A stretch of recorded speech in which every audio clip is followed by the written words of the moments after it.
Yo, yo, yo, what's up, everybody? Thank you for tuning in to yet again another fantastic indie creator interview. It's your Cape Crusader Cody, and we are keeping it geekly with our new friend, Charles Wolf. We're here to break down Charles Wolf music and everything in between. And welcome to the stream, man. I am so excited. This is the first time I've ever done an interview of this nature, and I am ready to get rocking with it, man. Charles, how are you doing tonight? I'm doing great. Thank you for having me. I appreciate it.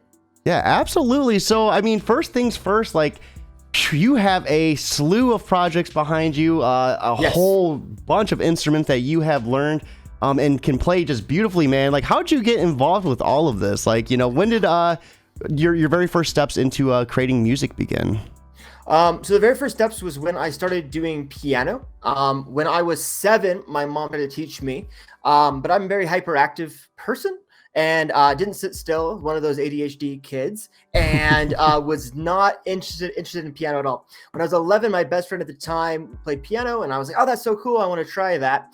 So I started doing lessons and progressed, and he quit within 3 months after I started, and I never quit. I went to college for music and got a bachelor's degree from California State University, Stanislaus, in music composition specifically, learning and focusing on writing music. And then I went on and got a scholarship to go to Texas State University, where I got to study music theory and music composition again. And got to focus on those two things and got a master's degree in that.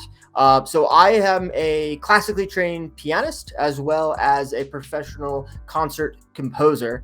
And I have about, I would say, 10 years of experience writing modern concert music for orchestra, choir, and band. Those are the 3 big ones. And also chamber music for string quartets and trios and piano quintets and piano trios and things of this nature, and mixed ensembles as well, which is a specialty of mine.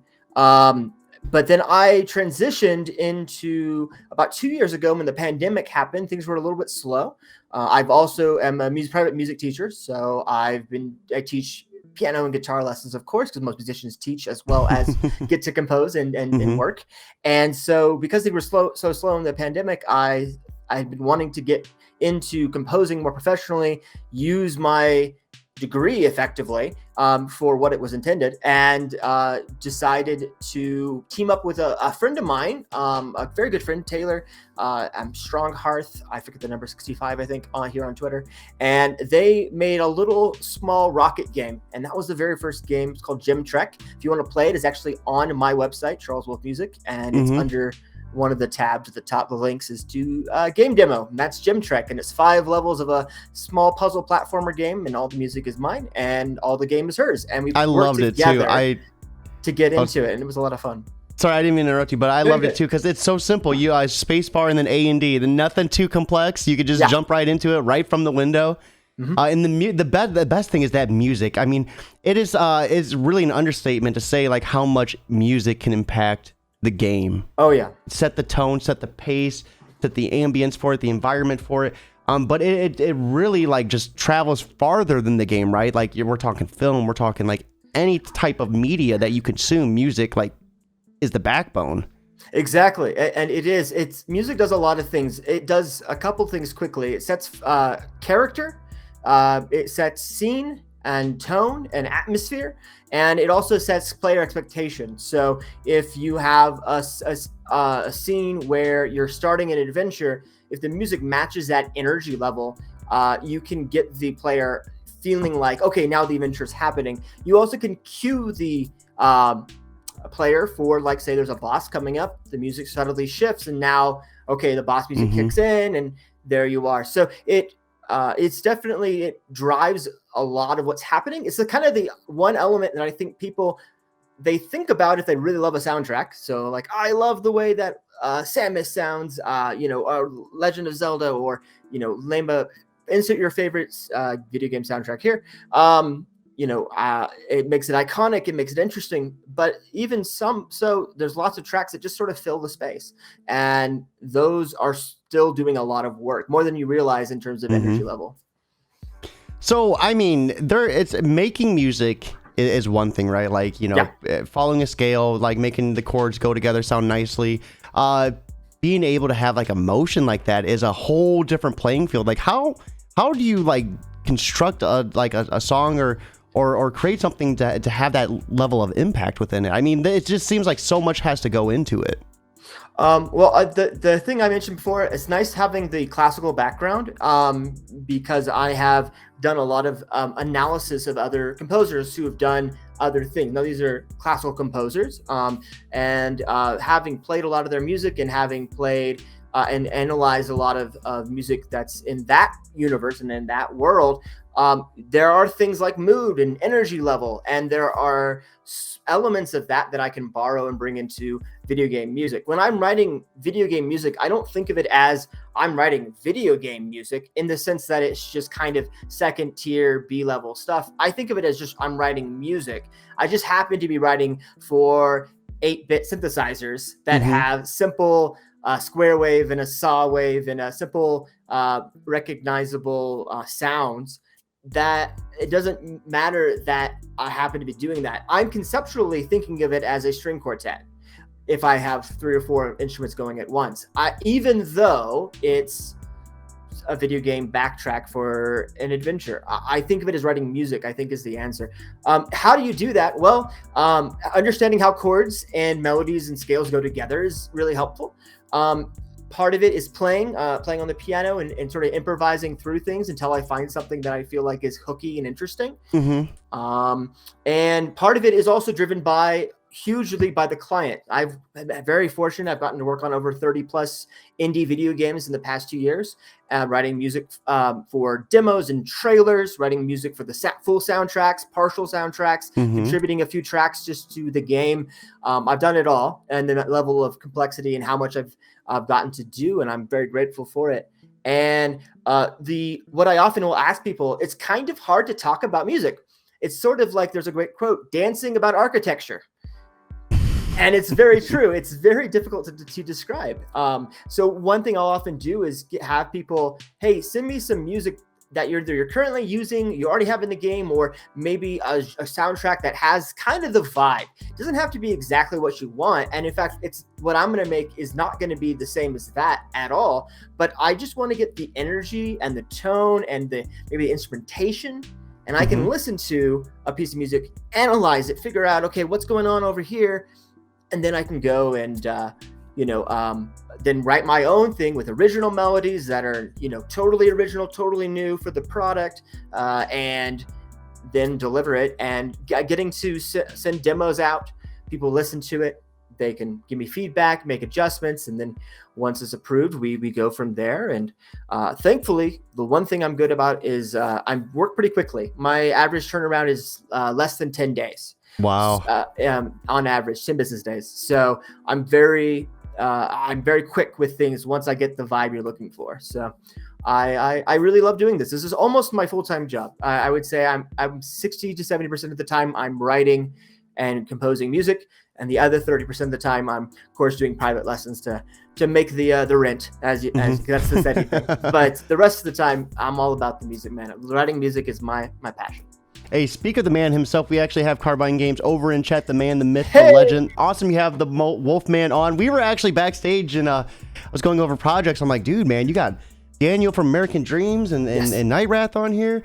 And then we were talking. I'm like, yeah, I love getting into indie games. I actually did Carbine Games. He's like, Avant-Garde? I'm like, no way, dude. Like, such a small world, man. So, did some sound effects for that. That was a lot of fun. And shout out to Carbine Games. Does amazing work. The what he's doing with Avant-Garde is so cool. And check it out if you haven't already. It's pretty amazing. Oh, absolutely, absolutely. And we'll have a link to our interview popping up right here at this moment in post-production. So when you get ready to create these songs, what does that process look like? What are you starting with, like as like the first instrument you're laying down? I mean, give us a little bit more about how that reverse engineering of the song looks like. Like, this sounds like such an interesting process. So it depends on the specific genre. So if I was working with, I'll pick something that I've done a lot in, which is orchestral fantasy stuff. There's a lot of fantasy RPG games out there, and I love fantasy RPG games personally. And so getting to write music in that genre is something that is very directly comported over from my classical training. And I love writing for orchestra.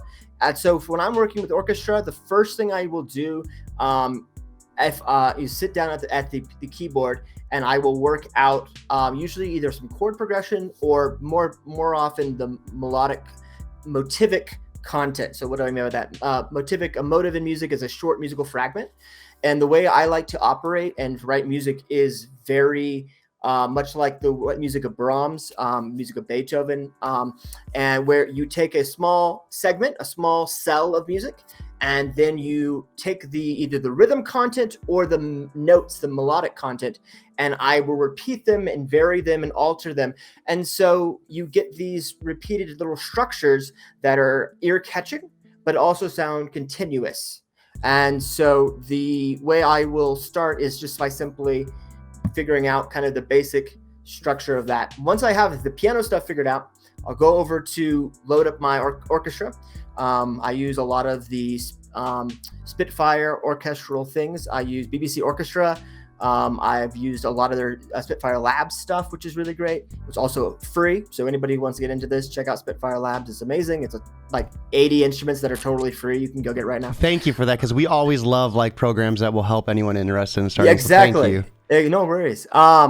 And I will usually put in either my the strings, and I work in, because of what I'm doing, I'll usually have, well, there's your violins, violas, cellos, and basses. Usually there's 2 violin parts, and then I double all of that because I have to have longs and shorts. Mm-hmm. And so if there's a long held string sound, then I'll get that figured out.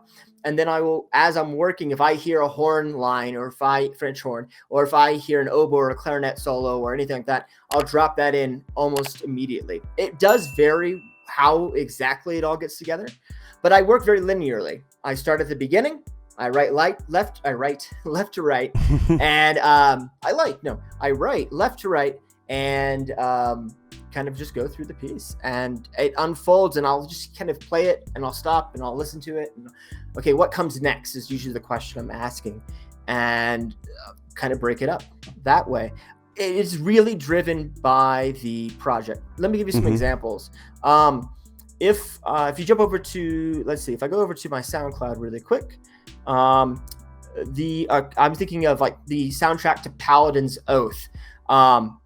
Paladin's Oath is an amazing indie game. It is a card based sort of deck building game, and you put together your deck, and you have sort of a square based adventure where you have your hero moving across these hexagons and encountering various combats and challenges and puzzles.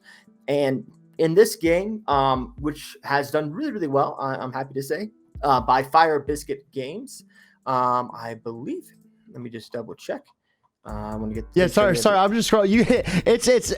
It's one thing, like, you've done so much work that you have so many projects for me to scroll through. That is so awesome. No worries. Maybe it's because I'm in the spotlight. Do I need to be on like album or something? Just go to in the spotlight. It's the 5th one down. Okay, so it's at the very bottom. Paladin's Oath. Oh, right here. I scrolled past that. So let's go ahead. You said it's this one, or just click play, or you should play any one of those. That's orchestral music, and for these, I started with the horns and the brass because that was very important for the melodic content. It's a very heroic sound, and that was what we were trying to go for. I like that a lot, though. I like that a lot. Thank you. And each one's a little bit different. Another game that I got to use orchestral music in, just to give another example, would be, let me find it. Sorry. Yeah, this reminds me of like playing Final Fantasy when I was like 10 years old on the SNES. Yes, and that's what it's supposed to. It's supposed to evoke that. A little more modern sounding than the SNES samples. These samples are live orchestras, modern orchestras, cutting edge technology in terms of when they were recorded in the last year and a half they were recorded, and amazing how far we've come. Another wonderful soundtrack I've gotten to work on is An Amazing Wizard OST. And that has a more piano-based, but piano with orchestra, almost like a piano concerto. Which one is that one? That's a little farther down. That's An Amazing Wizard. If I go, it might be under playlists, might be a better way to organize this for you. If I hit playlists, I think you can find them a little bit easier. It's a little farther down. An Amazing Wizard. Did I pass it? Let me look. I was looking at my own spot. Okay, all right. Keep coming down. There it right is. Here. Yep. So and also piano with orchestra. So same kind of thing. Started with the piano, built out the orchestra around it, supporting it. wait, 1 second, we got to add. Sure. We won't let the ad get any airtime on this channel, though. That's fine. And just to let you know, I do only have one audio track for the voice and for the music, so I'm trying to play the music a little bit just under your voice, so that way we can still hear you loud and clear. No worries. I can pause a second, too, if you want to play a couple seconds of this. It doesn't have to be too long. Just give people a taste of what it feels like. Well, I could always, too, come back in and add it post-production. Okay, no worries. If that's easier, that's cool, too. 1 second, let me go ahead and hit play. Oh, you're on piano, it looks like. There you go. All right, here we go. Nice. Ooh, so I love this, too. So which instrument would you say you have the most fun playing? Well, a lot of it comes from, as I would say, my primary instrument is piano. I play about 30 instruments, but the main instrument that I would say is my primary one is piano. Mm-hmm. I've also played cello for several years and guitar. Those are my top three. And then I also played percussion in college. So I played, that's why it's so many. It's when you play percussion, you play like 10 different instruments like snare drum, bass drum, timpani, cymbals, vibraphone, marimba, glockenspiel, xylophone, triangles. I mean, you play a lot of different things in the back there. So it's a little, I guess it's true that I played a lot of 30 instruments, but a lot of those are things you hit things with, basically. Needs more cowbell. Yeah, more cowbell. Yeah, I have played cowbell in a piece before, actually. So yes, I know what that's like. And then of course I played violin, viola, cello, clarinet, saxophone, a smattering of other things. But my main instrument, and when I'm writing music, I'm starting from the keyboard, playing it in, using fantastic cutting-edge virtual libraries, and creating the music that way, instead of live recording everything, which would be a lot of fun, but much more work.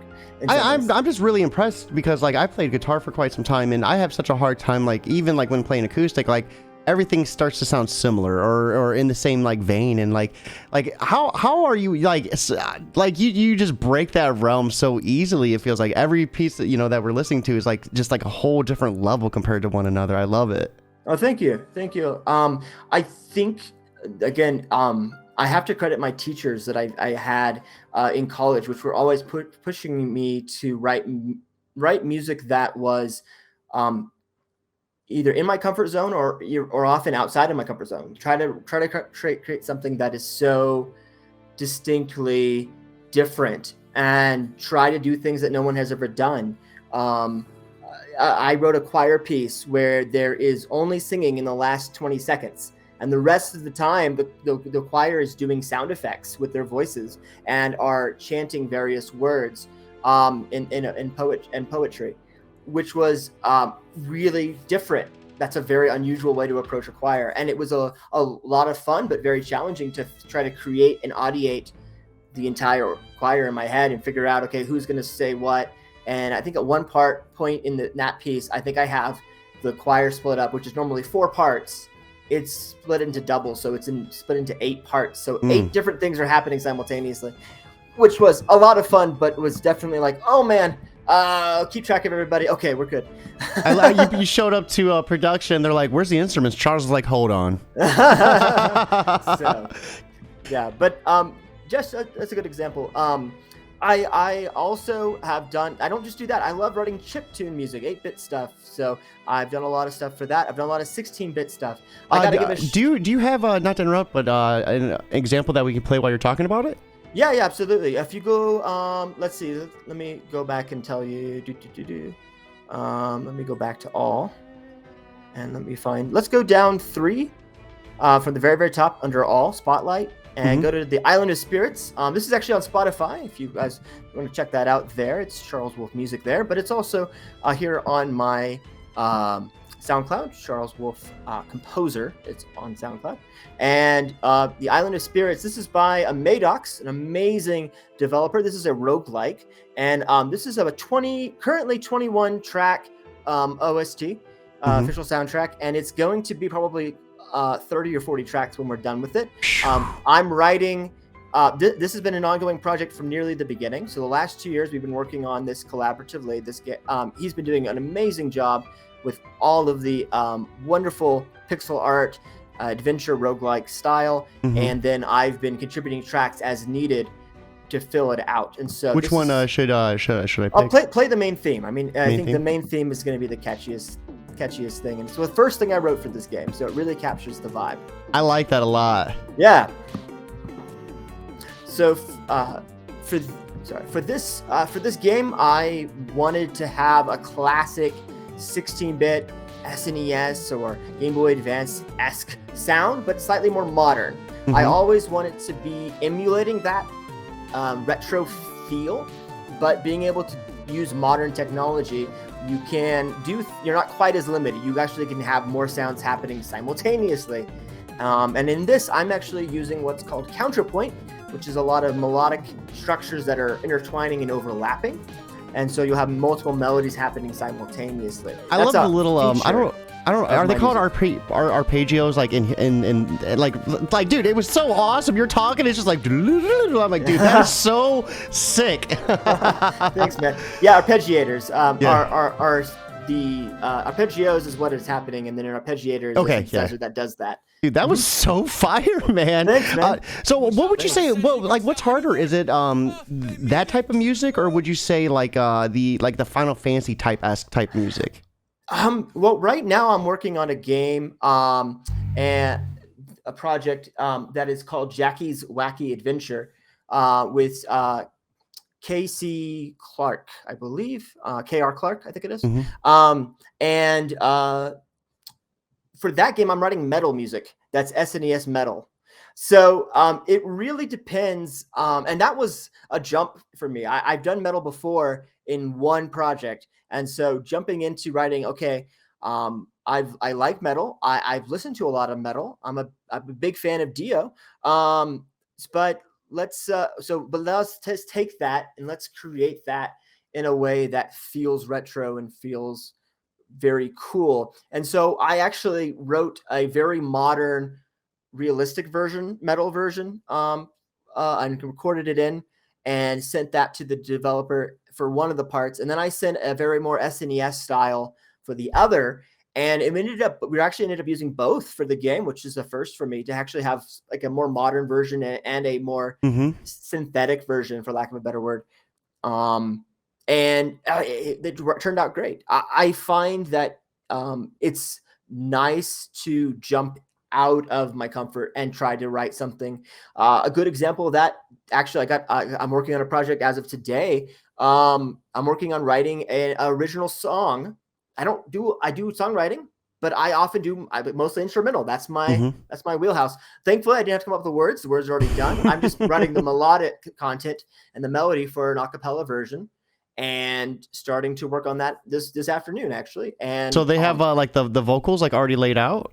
No. They only have the lyrics to the song, and they're hired me to write the song. Oh, like the cadence of like how it's coming out and everything? The melody, yeah. Write the melody for it. Plus the harmony.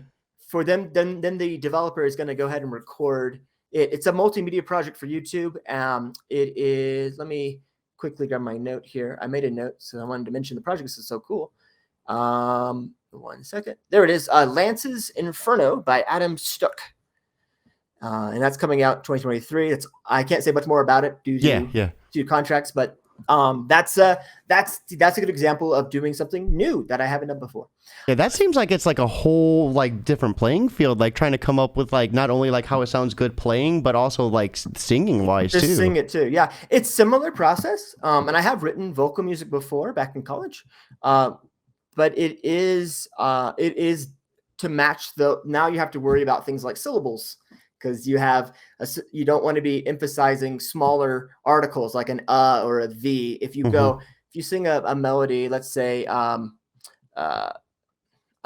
have a hat, and if I go I have a hat, I is important because it's you, and the hat's important, but the have and the are not as important. So if I do it badly. I have and I emphasize on the A. It feels wrong, but so you have to think about not just the music of the melody, but also how does that melody support those words, so that you're not ending up in weird places where you're singing the for a very long time, because that just feels awkward. No, I appreciate you giving us the breakdown, because I would have never considered like how in depth it actually goes. Just being someone who's like just barely scratching the surface of it. Sure. Yeah. I mean, it's there's always one more thing to think about, I feel, but I thankfully, again, I credit my teachers because they were the ones who pointed those sort of things out to me as I was writing, and learning by mistakes and learning how to make things better. But so right here we have the charleswolfmusic.com. Let's go ahead and scroll through this. I've also dropped the link. Charles is coming out with an album soon, and we're going to be taking a look at that as well. But there is a link to check it out. Pre-order it. If you can't pre-order, share it on Facebook, share it on Twitter, share it on Instagram, anywhere you can. Word of mouth is 100% free. So how exciting is that for you to come out with an album too? Is this your first one? This is my debut album in terms of not like a video game album. This is an original work. Ventura One is the name. There it is. And it is a lo-fi sci-fi concept album. It tells the story of a space probe that is sent out to explore the stars. And this probe over time becomes a self-aware, sentient AI who starts to question his own purpose in life and becomes very introspective and starts to wonder, what am I doing out here? And starts to, reconsider the connections in his life, in their life, I should say. And it sort of explores that concept. I use no singing in it because it's lo-fi and it's very synthwavy, vaporwave-esque qualities to it. But it does use a lot of text-to-speech. And so taking text-to-speech generators and then taking those samples and then loading them into my own samplers and then adding all kinds of effects on it to adjust the voice in various ways so that you get this more organic quality to it that really hopefully tells us a really cool story in a compelling way. It's a very personal work for me. I started back at the beginning of summer. I won't go into too much details because I don't want to bring everyone down, but I had a revelation in my life of a family member who is chronically ill, and kind of anticipatory grief is a big deal. And so as I was working on this project, it was a way for me to sort of explore my own feelings of like separation and distance and space and feelings of introspection and purpose, and starting to kind of process my own grief really through creative process of writing music. And that was what generated Ventura One, this album. Wow. And I'm so very proud of it, and I'm so very excited for people to hear it on November 11th when it drops pretty much everywhere: Spotify, Apple Music, YouTube, my YouTube channel, Charles Wolf Music. It'll be there. I got to work with an incredible artist, Jessica Holmes. If you go back to the top of the page, you can see that wonderful artwork at the very, very top that they created. She did an amazing job there. It is Ventura One. And then, of course, it's on Bandcamp, so you can support me directly if you'd like. Just $7 for the album. And if you pre-order, you get 2 tracks right now before it even drops, which is kind of cool. That's so cool. I love how, it looks like a space nebula, but it also looks like a pupil, like you're looking into an eye. Yeah, exactly. That was the idea. And then, of course, you have the space probe in the center coming towards you or going away. It's kind of hard to tell. Just absolutely incredible artists. And this is what I described to them as the one for the album. And when they played it, it was amazing. If you want to play a little bit of the music, you can hit play on that initialize. And I think people can get a little taste of what it's like.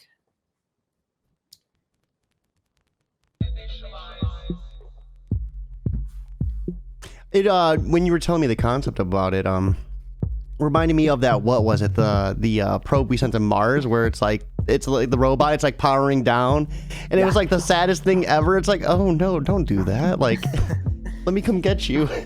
Definitely not I love aerospace anything. I do love the how much is happening in space travel. It's a very exciting time to live. All the rockets that are being sent off, and the possibilities of that are extremely inspiring to me personally, and definitely was an impact on this album for sure. This is good. Thank you, man. I love listening to like lo-fi type music, and like it has that space vibe to it, dude. It's like perfect. Thank you so much. Yeah, it's what's amazing to me, and I have to shout out all of the amazing people I've gotten to work with, but just the entire community of indie gamers and indie developers, game devs that are on Twitter and on Mastodon now. People are kind of shifting over, I know. So if you're also on there too, and you know, it's an incredible community of really people who do really great work, and it's so nice to have a community where I can put out music and people can listen to it and they can give me usually really kind feedback and really supportive, and it's been really refreshing as an artist to have a place to get to share my work and to know that I'm not just sitting in my little studio room here writing music, but that people are actually getting to hear it and hopefully enjoy it. And that is sort of my goal as a creator, is to try to connect with people and through the medium of music, and to get to collaborate with as many people as I can in this and in other spheres as well. We mentioned at the beginning the comic book thing. I got to shout out Daniel Calvin, his amazing work in American Dreams, as well as getting to work with him on the trailer music for Night Wraith was amazing. And huge congrats to him and all that he's doing, because it's been really great to get to work with him on these really cool projects. A lot of the trailer stuff, as well as for American Dreams, we did a whole full album. I did a 6-track EP of music that went along with the first 5 books of his American Dream series, which was a lot of fun. Yeah, I remember talking to him about that. It's awesome, like to finally have crossed paths, but like without realizing, like you know what I mean, like that I've interviewed Daniel and we've like listened to that music and talked about it, and man, that is so cool. That's awesome. So, yeah, that's mine. Yeah, man. Right here is the album. Once again, $7, such a perfect price for that as well. I really like how this was kind of like a therapeutic experience for you. I know, like with music, like for me, that's like the easiest way for me to get it out, right? To get the emotions out. Like for what I could just feel my emotions, whenever I'm in that the zone, you know what I mean? Like when you're in that groove and you're just like playing and just jamming, you know? So I really resonated with that as well. Like kind of just like getting it out of you, like through means of music. Yeah. Definitely through the careful choice of lyrics and combination, and as the album progresses, you can hear the processing occurring, and you can hear the introspection getting deeper, and which is great for the story and narrative, for the character arc. But it also it's true that it is something that it's good to have an outlet, and that to me, a creative outlet that can be a friend, that can be a professional therapist, and I if people need that, please get it, because it's amazing to get help if you need it, and there's nothing wrong with needing help ever. I truly believe that. And therapy was like probably one of the best things I ever did in my entire life, honestly. Like because it's you don't realize until you have someone like outside of your bubble like telling you like, hey, like you need to change this. Yeah, and it's refreshing and it's helpful, and there's genuinely amazing people out there. But having an outlet, even if you're just writing down your thoughts, and for me, music is how I can express myself. And so, sitting at the piano and working out the chords for Ventura 1 was part of my process for figuring out how I felt. And I'm still going through that process, if I'm being totally honest, but it was definitely a big part of it. And I don't want to make the album is still its own thing, and you can listen to it independent of knowing anything about my personal journey with it. That was just how I responded to the music, and I hope other people will respond to the music in their own way. And that's, I think, knowing part of the journey though is what makes it even better though, right? Like you can listen to it and it hits harder, right? Like it can. No, that is awesome. And real quick though, I think absolutely. we'd be doing this an injustice if we don't mention the fact that you do this for anyone who's willing, to have it done. Like you offer commission. So if you're listening right now and you want, you have a podcast, you have a comic, you have a video game, some outstanding commission tiers. Give us a little bit about this, and kind of the experience like working with you, and like just how people should go about contacting you and the proper way to do it. Absolutely. Well, if easy way is on Twitter, you can just direct message me there. It's always open. You also can email me at charleswolfcomposer@gmail.com. Again, it's charleswolfcomposer@gmail.com. And the price rates are hopefully pretty self-explanatory. Most video games and most projects fit into the $35 tier. For 30 seconds of music, that's about 10 instruments or less. That's going to cover most podcast intro. It'll cover most video game genres that are sort of in the slightly lighter fare in terms of like chip tunes or SNES style. That'll probably cover that. The full orchestra, because in standard orchestra, you're looking at about 40 different instruments simultaneously playing. Or at least from my perspective, 40 tracks happening. That's just there's a time element there of like it takes longer to write that much more. Writing 10 instruments I can do quickly. For doing orchestra, I love writing orchestra, and I want to make it affordable, which is why the pricing is what it is. And I want to work with as many people as I possibly can, because I want to have your project have great music. That's my goal with every project that I do. But it does take about twice as much time to write orchestra, because then I have to go through the whole process of I can't just figure it out on the piano and then get going. I have to figure out on the piano, start writing it out either by hand or using notation software, figure it out for one piano, sometimes for two pianos, and then from that orchestrate out for the full orchestra. So it just takes more time to do the orchestral music, but it's well worth it, because it's an amazing genre to get to write in, and I love doing it. The fact you told me you had a group of people acting as like they sang for like 10 seconds and then the rest was just sound effects. I was like, dude, there's nothing this guy cannot do in terms of just making music. I try. I'm pretty having a background where I have 7 years of college experience writing music prepares you to write pretty much most genres, and music is music.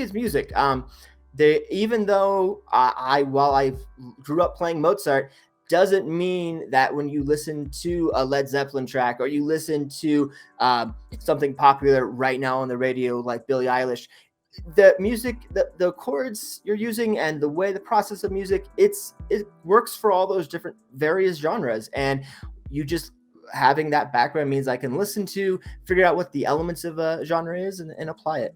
Going back to this though, the process is pretty simple. Contact me. Tell me about your project. I want to hear what's exciting about it. What do you need from the music? What style of music are you looking for?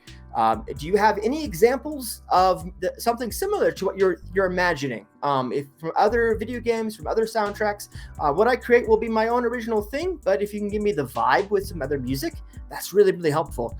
And then I'll go and I'll create some short demos for you of a couple of different ideas of like this, or this.